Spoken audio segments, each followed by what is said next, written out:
Kung lahat ay tumayo, buksan natin ang unang aklat, Genesis. And let's look at chapter 32. Magkaroon po tayo ng salitang pagbasa, 4 na talata lamang. At pagdating po sa verse number 12 ay sabay-sabay po nating basahin. Genesis chapter 32. Genesis chapter 32. Simulan ko po sa verse number 9. Palitan, then pagdating sa verse 12 ay sabay-sabay nating basahin. And Jacob said, O God of my father Abraham, and God of my father Isaac, the Lord which said unto me, Return unto thy country and to thy kindred, and I will deal well with thee.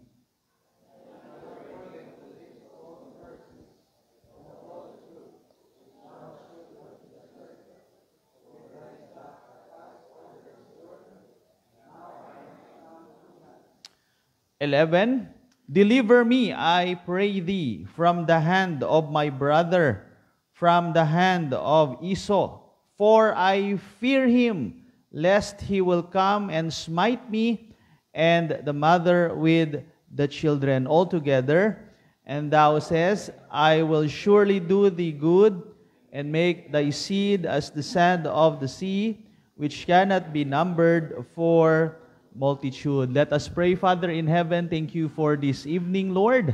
Salamat dahil ang iyong salita ay buhay. Ang iyong mga salita ay kahit ilang beses namin itong balikan, ay marami pa rin kaming matututunan at makakatas po dito.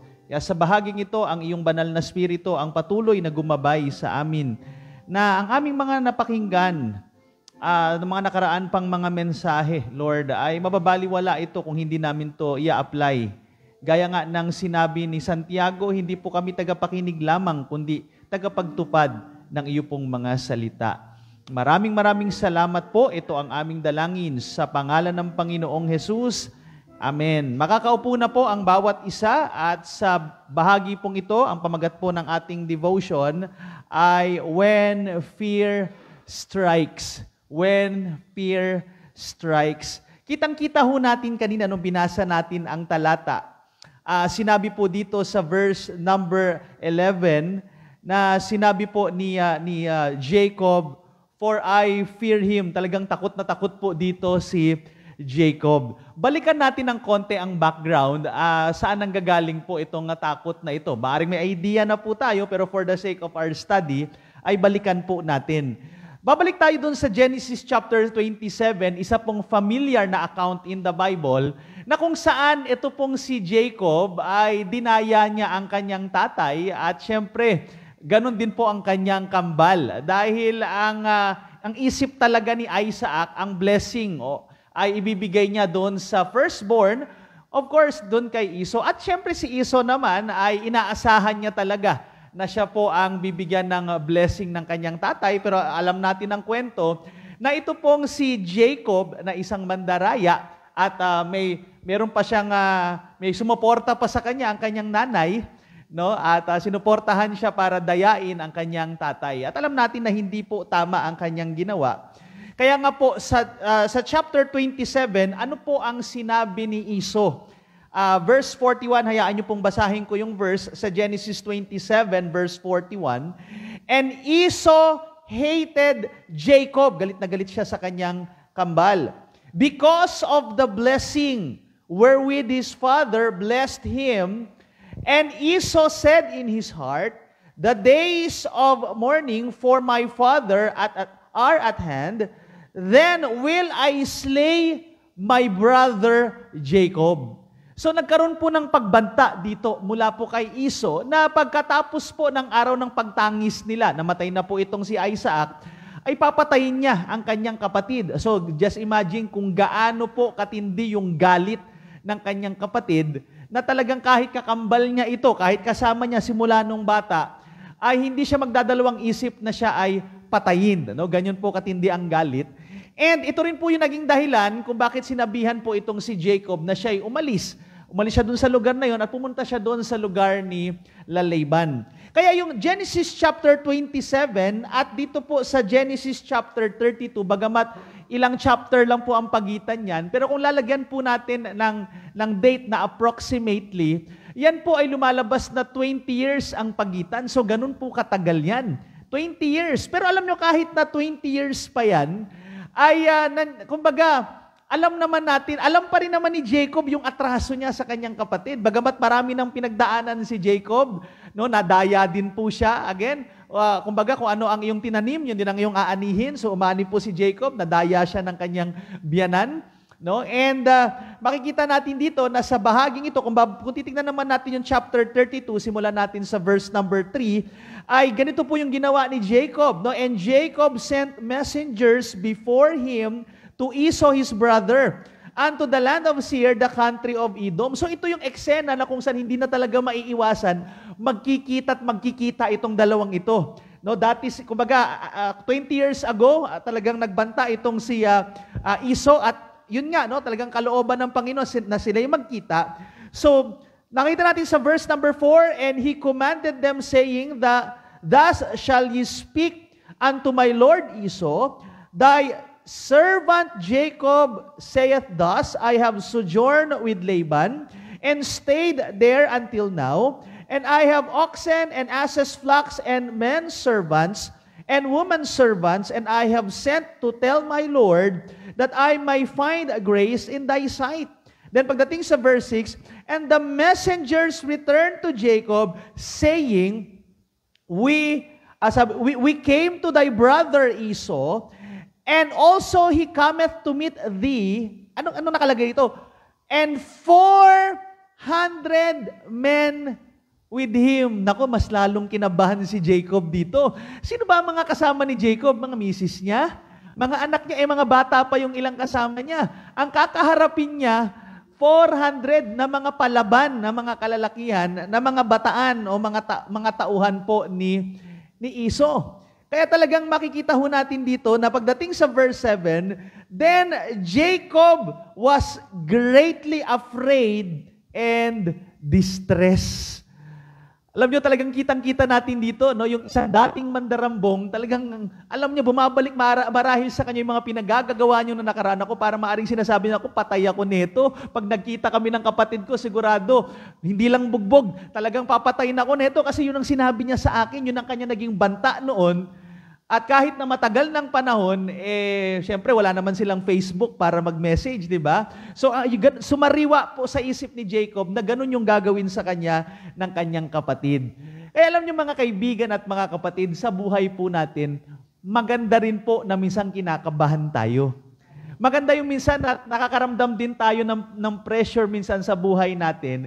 Kasi sa mga ganung bagay, mapipilitan tayo na tayo ay lalapit sa ating Panginoon. Kaya nga ang pag-aaral natin ngayon, when fear strikes, ano po ang kinakailangan nating gawin? Based po sa account na ito. Maaring ikaw sa ngayon, meron ka ring personal na pangamba sa iyong buhay.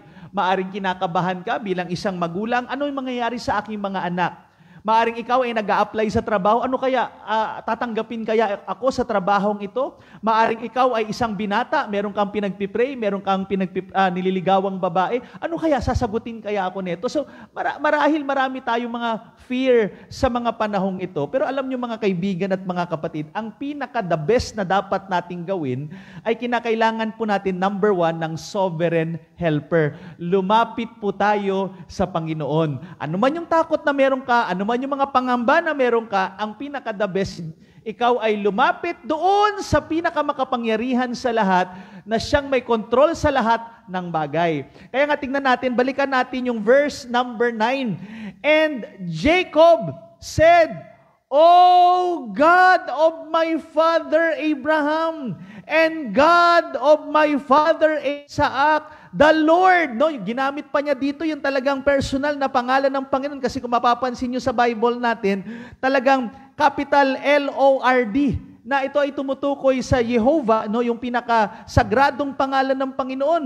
So dito po, sa panahon na natakot, kinabahan itong si Jacob, siya po ay lumapit sa atin pong Panginoon. Alam niyo, minsan dito kasi sa atin, sa Pilipinas, kasi nga meron tayong lumang paniniwala, di ba minsan meron mga ibang tao na pag may mga problema, lumalapit sa lahat ng mga santo, parang ganun, tinawag na lahat ng mga santo. Ito naman, kitang-kita natin, hindi ho tinawag ni Jacob ang lahat ng santo, pero tinawag niya yung God na sinamba pa ng kanyang mga magulang, ng kanyang lolo, ng kanyang tatay, at hindi po siya nagkamali sa kanyang nilapitan. Kaya magandang isipin po natin sa mga krisis, problemang kinakaharap po natin, meron tayong sovereign helper na siyang makapangyarihan sa lahat, na always available na atin pong lapitan. Kaya nga, tingnan natin yung mga ilang reference verse, like for example, in Psalm 54 verse 4, ano po yung sabi ng psalmist na makikita nating parehas din po, no? Ang thought ng sinasabi ng verse, "Behold, God is mine helper. The Lord is with them that uphold my soul." So, sinasabi ng psalmist dito, ang Diyos ang nagtutumutulong sa atin. So, yan po ang kagandahan sa ating Panginoon. Handa siyang tulungan ka. Ang mahalaga ay lumapit ka lamang sa Kanya. Ano pa ang sabi ng Isaiah 41 verse 10? Sabi ng Bible, "For I am with thee. Be not dismayed, for I am thy God. I will strengthen thee. Yea, I will help thee. Yea, I will uphold thee with the right hand of my righteousness." So ganyan po ang ating Panginoon. Handang-handa siyang tulungan tayo. Ganon din ang sinabi po dito sa Hebrews chapter 13, verse number 6, "So that we may boldly say, the Lord is my helper, and I will not fear what man shall do unto me." So meron tayong katuwang, meron tayong Panginoon, meron tayong kaibigan na pwede nating malapitan anytime, anywhere. Basta pag may problema po, mga kaibigan at mga kapatid, laging bukas ang linya ng kalangitan, lumapit ka lamang sa Kanya. Kaya nga, kailangan ng tamang lapit. Alam nyo, minsan sa buhay natin, may mga nalalapitan tayo, kala natin makakatulong sa atin.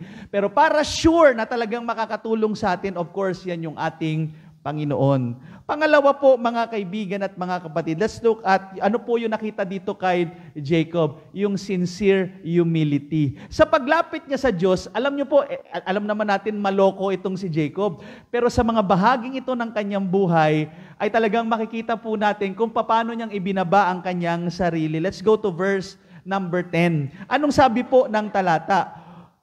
"I am not worthy of the least of all the mercies and of all the truth which thou hast shewed unto thy servant." So sa kanyang paglapit sa Panginoon, nakita niya ang kanyang sarili, hindi siya karapat-dapat. Alam niyo mga kaibigan at mga kapatid, yan ang gustong-gusto ng Panginoon na hinahanap sa atin. Sa paglapit natin sa Kanya, tayo po ay nagpapakumbaba. Naalala niyo po, no, singit ko lang, di ba, merong naging parable si Jesus Christ, meron siyang tinuro na dalawang nanalangin. Di ba, yung isang nanalangin doon ay yung publikano at yung isa namang nanalangin doon is yung pariseyo. Di ba, yung pariseyo, bungad pa lang ng panalangin, ang yabang na eh. Sabi niya gano'n, "Ay, naku Lord, buti na lang, hindi ako kagaya nun, yun. Ako, nagbibigay ako ng tithes, talagang faithful ako, ganto. Sarili niya kagad nakita niya. Pero ano naman ang nangyari doon sa sa publikano? Hindi nga siya makatingin doon sa altar, hindi man lang mataas ang kanyang muka. Tapos kumbaga hinahampas pa niya ang kanyang dibdib kasi nga ganun siya kumbaga nakita niya kung gaano siya kamakasalanan. Pero alam nyo, doon sa dalawang yon, ang kaharian ng Diyos ay nakakuha ng favor doon po sa publikano. Bakit? Ano yung meron sa kanya? Nagpakababa kasi siya. Nagpaka-humble siya in the sight of God. Kaya nga, maganda yung paalaala sa atin ng James chapter 4, isang pamilyar na talata na ang sabi rito, "But He," ang Diyos po natin, "giveth more grace. Wherefore, He saith, God resisteth the proud." Ayaw po ng Panginoon ng mayabang. But, ano sabi ng verse? "Giveth grace unto the humble." Yan ang kagandahan sa ating Panginoon. Siya po ay gustong-gusto niya. At ganun din po ang sinasabi ng 1 Peter chapter 5. Basahin ko na lamang yung verse 6. "Humble yourselves therefore unto the mighty hand of God, that He may exalt you in due time. Kaya tayo po, pag lumapit tayo sa Panginoon, makita ho natin na tayo magpakababa sa Kanyang harapan. No, hindi tayo mananalangin na tuturuan pa natin si Lord. Minsan may mga ganun no? Tuturuan pa niya sa Lord kung ano yung dapat gawin, hindi po. Pakababa tayo sa Kanyang harapan at God resisteth the proud and giveth grace unto the humble. Ito pa po ang susunod. Number 3, makikita natin yung surrendered heart. Sa panahon na may kinakabahan po itong si Jacob, kitang-kita ho natin dito yung kanyang pagsuko, pag-surrender sa ating Panginoon. Verse number 11, anong sabi ng talata? Deliver me, I pray thee, from the hand of my brother. So dito po talagang siya ay nagsumuko na sa Panginoon, Lord, ligtas mo ko. Kaya nga, hindi niya sinabi na, Lord, alalayan mo lang ako pag hindi ko kaya, saka mo ko tulungan. Hindi, sabi niya, deliver me. Mga kaibigan at mga kapatid, nakita natin talagang sinuko na ni Jacob. Alam niyang walang siya magagawa. Alam niya na sa tao-taong usapan, patay talaga siya dito. At hindi lang yan, ang mabigat pa rito, ang nasa isip niya, kaya nga may mga naisip na siya mga plano kung babasahin niyo, iniisip niya pati mga asawa at mga anak niya, lahat yan, patay silang lahat. Ganun na po kumbaga nagiging negative na siya, pero sa bahaging ito, isinuko niya sa Panginoon ang mangyayari. Kaya nga, sa Psalm 56 verse 3, magandang paalala po sa atin ng Bible, what time I am afraid, sabi po ng talata, I will trust in thee. Isang pamilyar, diba, naalala ko rin yung Proverbs, trust in the Lord with all thine heart, and lean not unto thine own understanding. Paalala rin po ng James, chapter 1 verse 6 na ang sinasabi po diyan, but let him ask in faith, nothing wavering. Huwag ka magdalawang isip, pagtiwala ka, isurrender mo ang lahat sa Panginoon. Isuko mo ang lahat sa Panginoon. Kaya nga sabi ng 46:10, di ba, ng Psalm, be still and know that I am God. Isuko mo ang lahat sa Kanya. Isurrender mo ang lahat. Marami pong mga problema sa buhay natin, hindi talaga natin kakayanin. Halimbawa, may problema ka sa iyong kapitbahay, hindi mo kayang baguhin yan. Pero Lord, hayaan mo, Lord, bahala ka na dyan. No? Sa pamilya minsan, hindi mo na makontrol. Maaaring mga anak, mga malalaki na, hindi na makontrol. Lord, bahala ka na. Kayang-kaya mo na yan, Panginoon. Sa trabaho, may mga kinakailangang desisyonan, may mga pasaway na mga kasama. Ang hirap i-deal, Lord, pinagkakatiwala ko na lahat ng yan sa iyo. Bigay mo sa Kanya, isurrender mo ang lahat sa Panginoon at makikita mo po kung gaano ka makapangyarihan ang ating Panginoon. At panghuli po itong maganda, meron pong secured hope. Anong sabi po rito ni Jacob? Sabi niya, verse number 12, for thou says, ayun ang maganda, binabalik mo kay Lord ko anong sinabi niya. Diba? Sabi niya, I will surely do thee good. Binalikan ni Jacob. Kaya nga kung titignan natin yung Genesis 28, 13 to 16, diyan natin makikita ano ba ang pinangako ni God kay Jacob. Basahin ko lang po ng konti at makikita nyo rin yung similarity doon sa sinabi ni Jacob dito sa verse 12. And behold, the Lord stood above it and said, I am the Lord God of Abraham, thy father, and the God of Isaac. The land whereon thou liest, to thee will I give it, and to thy seed. And thy seed shall be as the dust of the earth, and thou shalt spread abroad to the west, and to the east, and to the north, and to the south. And in thee, in thy seed, shall all the families of the earth be blessed. And behold, I am with thee, and will keep thee in all places whither thou goest, and will bring thee again into this land, for I will not leave thee until I have done that which I have spoken to thee of it. And Jacob awake out of his sleep. So makikita natin dito, kinausap siya ng Diyos sa kanyang panaginip at sinabi sa kanya, Jacob, yung pangako kay Abraham na magiging kasing dami ng tabing dagat, mga bituin sa langit ang iyong lahi, ikaw magpapatuloy po niyan. At sa mga pagkakataong ito, nung binalikan ni Jacob yung eksenang yan, sabi niya, Lord, di ba sinabi mo, gagawin mo yung lahi ko na magiging kasing dami ng sand doon sa sea na hindi kayang bilangin. Alam ni Jacob, hindi pa nangyayari yun. Kaya, merong hope doon sa salita ng Diyos. Alam niyo mga kaibigan at mga kapatid, hindi natin pwedeng paghiwalayin ang panalangin at saka salita ng Diyos. Na sa ating mga panalangin, siguraduhin natin na yung mga prayers natin in accordance sa salita ng Diyos. Kaya dito si Jacob, bagamat kinakabahan siya, bagamat sa tao-taong isip, alam niya delikado siya, alam niyang dihado siya, alam niyang kayang-kaya siyang patayin ng kanyang kapatid, pero naalala niya yung pinangako ng Diyos. Lord, may pangako ka nga pala sa akin. Sinabi mo nga pala, nadadami. Ilan pa lang naman tong anak ko, hindi pa naman to kasing dami ng buhangin sa tabing dagat. Kaya pinanghawakan niya ang salita ng Diyos. So, ganun din po sa atin mga kapatid. Kaya nga, ang hirap, imagine niyo na lang yung mga backslider, yung mga malayo sa kalooban ng Panginoon, yung hindi nagbabasa ng Bible, hindi nakakapakinig ng preaching, ano yung babalikan nilang mga pangako? Ano yung mga pangahawakan nila? Kasi hindi sila nagbabasa ng Bible eh. Hindi ka nagde-devotion. Kaya ganyan po yung blessing pag nagde-devotion ka. Yan yung blessing pag nag-aaral ka ng salita ng Diyos. Yan yung blessing pag hindi ka uma-absent, nakikinig ka sa mga preaching. Kasi sa panahon na meron kang mga crisis, problema, yan ang ibabalik sa'yo ni God. Yan ang ipapaalala niya sa'yo. Meron siyang ganung pangako. Pero pag hindi ka nakikinig, backslider ka, naalala mo lang yung kumanta ka ng My Way, yung mga yan ang naalala mo, ay wala. Talagang mawawalan ng direksyon ng buhay mo. Hindi ka mapupunta doon sa tamang way, doon ka sa kaligaw-ligaw na way. Kaya mahalaga po ang salita ng Diyos kasi ang salita ng Diyos, yan yung ating pangahawakan every time na tayo po ay mananalangin. Tandaan niyo po, sabi ng God, it is impossible for Him to lie. Pag sinabi niya doon sa Titus 1:2, gagawin niya. Kaya nga, ganun din po, no? Sabi nga, nabanggit ko na kanina, be still and know that I am God, sinabi ng Panginoon.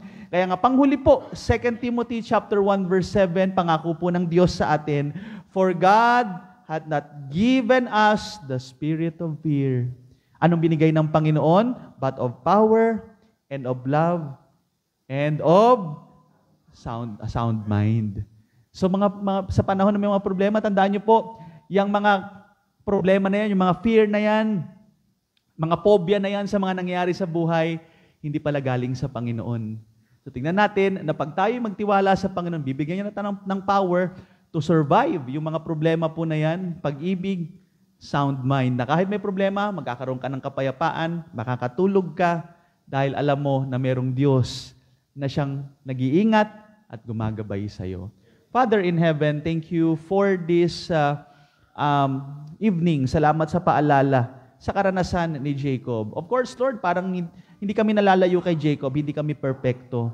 Nagkakamali, pumapalpak.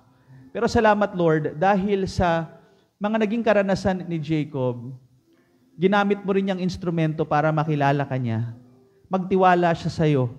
Panghawakan niya ang iyong mga pangako sa iyong buhay. Ganon din kami, Panginoon. Lagi niyo po kaming paalalahanan. Bilang tao, hindi nawawala, nagkakaroon kami ng takot. May mga pangamba na lumilitaw sa amin. Minsan nawawalan kami ng pagtitiwala. Kaya Lord, remind us na sa panahon na ang fear ay mag-strike sa buhay po namin, meron kaming helper na always available to listen to our prayers. A sovereign helper who is in control of everything. Bigyan niyo rin po kami ng humble, kumbaga maging yung humility, Panginoon. Maging sincere ang aming pagiging humble in your sight. And Lord, we pray na kami po, Panginoon, ay lagi mo turuan na i-surrender ang lahat sa iyo. Hindi namin kontrolado ang lahat. Kaya minsan, dumadami ang mga stress sa aming buhay kasi iniisip namin kami ay may control. Pero hindi, Lord, ikaw yan. Instrumento lang kami. Manggagawa mo lang kami. Ikaw ang Panginoon, ikaw ang boss. Kaya lahat ng yan ay ilapit namin sa iyo na ikaw may control ng lahat ng bagay. Kaya lagi niyo po kaming turuan na pagkatiwalaan ka lamang. Madaling ituro, pero minsan nakaka-challenge. Through your Holy Spirit, kumbaga turuan kami ng aming paraclete na ito, the Holy Spirit, para pagkatiwalaan ka palagi. Maraming salamat po sa pangalan ni Jesus. Amen.